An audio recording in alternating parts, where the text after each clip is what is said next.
दिन ପରେ ମୋ ସାଙ୍ଗ ମୋ ଘରକୁ ଆସିଥିଲା ଆଉ ଆମେ ଦୁହେଁ ମିଶି ବହୁତ ମଦ ପିଇଲୁ।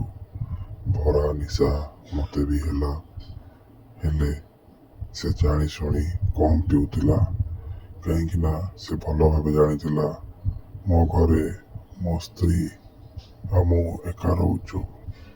ସେ ମୋତେ ମଦ ପିଆଇ ପିଆଇ ପିଆଇ ପୁରା ନିଶା କରିଦେଲା, କାହିଁକି ନା ମୁଁ ନିଶାରେ ଶୋଇଗଲା ପରେ ସେ ମୋ ସ୍ତ୍ରୀକୁ ଭରା ଗେଇଁ ପାରିବ। ମୋ ସ୍ତ୍ରୀର ଦୁଧ ସାଇଜ 34, ଗାଣ୍ଡି ସାଇଜ 36। ତାକୁ ଦେଖିକି ମୋ ସାଙ୍ଗର ବାଣ୍ଡ ପୁରା ଠିଆ ହେଇଯାଇଥିଲା। ସେ ତାକୁ କେବେ ଗେଇଁବ ସେଇ ସୁଯୋଗରେ ଥିଲା। ସେଥିପାଇଁ ସେ ମୋ ପାଇଁ ମଦ ଆଣି ମୋତେ ପିଆଇ ଚାଲିଥିଲା ଆଉ ଇଆଡ଼ୁ ସିଆଡ଼ୁ କଥା କହି ମୋତେ ଭରା ନିଶା କରେଇ ଦେଇଥିଲା। ସେପଟେ ମୋତେ ନିଶା ହେଇଯାଇଥିଲା ଆଉ ମୁଁ ଶୋଇ ପଡ଼ିଥିଲି। ଏପଟେ ମୋ ସାଙ୍ଗ ମୋ ସ୍ତ୍ରୀକୁ ପଟେଇବାରେ ଲାଗିଥିଲା ଆଉ ତାକୁ ବେଡ୍କୁ ନେଇ ତା ସହିତ ସେସବୁ ଆରମ୍ଭ କରିଦେଇଥିଲା। ମୋ ସ୍ତ୍ରୀ ମଧ୍ୟ ଗୋଟେ ବଡ଼ ରାଣ୍ଡି ଥିଲା। ସେ ମଧ୍ୟ ଆଉ ଗୋଟେ ବାଣ୍ଡ ଖୋଜୁଥିଲା। ମୁଁ ତାକୁ ଗେଇଁ ପାରୁନଥିଲି, ତାକୁ ସାଟିସ୍ଫାଏ କରିପାରୁନଥିଲି।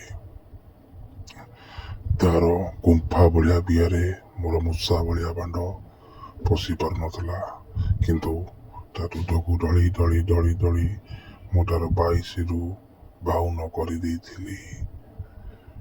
ହେଲେ ତା ବିଆରେ ମୁଁ ତାକୁ ଗେଇଁକି ତାକୁ ଶାନ୍ତି ଦେଇପାରୁନଥିଲି, କିନ୍ତୁ ସେ ଆଉ ଗୋଟେ ବାଣ୍ଡ ଖୋଜୁଥିଲା, ଯୋଉଟାକି ମୋ ସାଙ୍ଗ ଆଜି ପୂରଣ କରିବାକୁ ଯାଉଥିଲା। ଧୀରେ ଧୀରେ ସାଙ୍ଗ ତାକୁ ତା ଓଠରେ କିସ୍ କରିବାକୁ ଲାଗିଲା। ମୁଁ ନିଶାରେ ପଡ଼ିଥାଏ, କିନ୍ତୁ ଅଳ୍ପ ଅଳ୍ପ ମୋତେ ସବୁ କିଛି ଦେଖାଯାଉଥାଏ, ହେଲେ ମୋ ଶରୀର ଉଠୁନଥାଏ। ମୁଁ ଦେଖୁଥାଏ ମୋ ସ୍ତ୍ରୀକୁ ସେ ପୁରା ନଙ୍ଗଳା କରି ତା ଗାଣ୍ଡି ଦୁଧ ଚାଟିବାରେ ଲାଗିଛି। ତାକୁ ପୁରା ତା ଗାଣ୍ଡିରେ ତା ବାଣ୍ଡ ଘଷି ଘଷି ତାକୁ ପୁରା ଉତ୍ତେଜିତ କରିସାରିଲାଣି। ମୋ ସ୍ତ୍ରୀ ମଧ୍ୟ ରାଣ୍ଡି ତା ବାଣ୍ଡକୁ ଚୁଷିବାରେ ଲାଗିଛି, ତା ବାଣ୍ଡକୁ ପୁରା ଲଲିପପ୍ ଭଳିଆ ଖାଇ ଚାଲିଛି। ତାପରେ ସେ ତାକୁ ଖଟ ଉପରେ ଶୁଆଇ ତା ବାଣ୍ଡକୁ ତା ବିଆରେ ଘଷିଲା।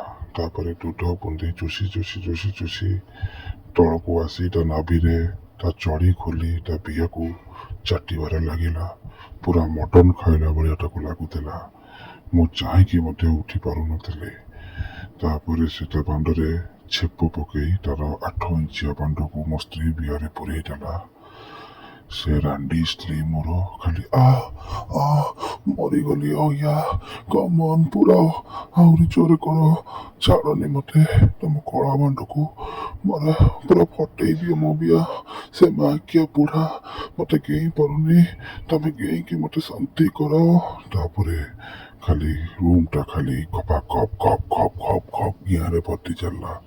ସାଙ୍ଗଟାକୁ ପୁଣି ଉଠବସ୍ କରେଇଲା, ଭରା ଗେଇଲା ତା ଗାଣ୍ଡିକୁ ବାଡ଼େଇ ବାଡ଼େଇ ଝାପଟା ମାରି ମାରି ଦୁଧ ଚିପି ଚିପି ଦୁଧ ଖାଇ ଖାଇ ତା ବାଣ୍ଡ ତା ବିଆରେ ପୁରେଇ ପୁରା ଗେଇଁକି ତାକୁ ଶାନ୍ତି କରିଦେଲା। ତାପରେ ତାକୁ ଆଣ୍ଠେଇକି କୁକୁର ଭଳିଆ ତା ଗାଣ୍ଡିରେ ଗେଇଲା।